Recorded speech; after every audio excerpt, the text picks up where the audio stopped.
Exam போயிட்டுருக்கு.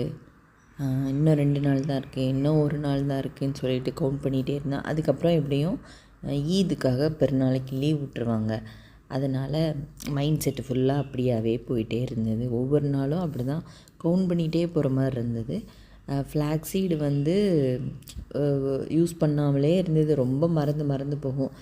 அதனால் என்ன பண்ணிட்டேன், அதை நல்லா மிக்சியில் போட்டு பவுட்ரு பண்ணி எடுத்து வச்சுட்டு, ஒரு பொரியல் பண்ணும்போது கூட லைட்டாக நம்ம ஆட் பண்ணிக்கிட்டோம் அப்படின்னா அது யூஸ் பண்ண மாதிரி ஆகுமேன்னு சொல்லிட்டு தான் ஃப்ளாக்ஸீடை பவுட்ரு பண்ணி எடுத்தேன். அதுக்கப்புறமா குக்கிங் ஸ்டார்ட் பண்ணேன். யூஷுவல் வழக்கம் போல் இன்றைக்கும் வந்து பால் டீ கேட்டதுனால பால் டீ போட ஆரம்பித்தேன். இல்லைனா பிளாக் டீ, எனக்கு பிளாக் டீ நான் குடிச்சிட்டேன், அவங்களுக்கெலாம் வந்து பால் டீ போட ஆரம்பித்தேன். அதுக்கப்புறமா வந்து சாம்பார் தான்.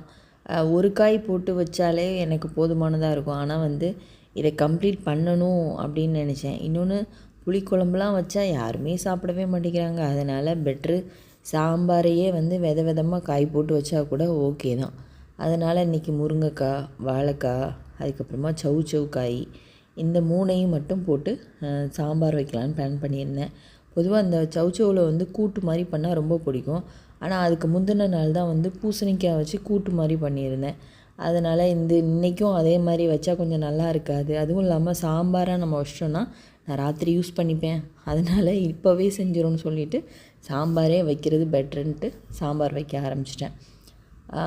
சாம்பாருக்கு வந்து எல்லா காய் எல்லாம் கட் பண்ணி போட்டு கொதிக்க வச்சுட்டு, ரொம்ப சிம்பிள் காய் தான். மேக்ஸிமம் புளி வந்து அவாய்ட் பண்ண பார்ப்பேன்.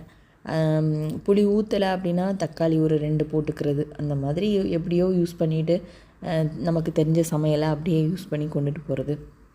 அதுக்கப்புறமா ஆப்பத்துக்கு மாவு அரைச்சி வச்சுருந்தேன். இதில் வந்து பச்சரிசி, ராகி, அப்புறம் உளுந்து, இது அவ்வளோத்தையும் போட்டு அரைச்சி நல்லா பொங்க ரெடி பண்ணி வச்சுருந்தேன்.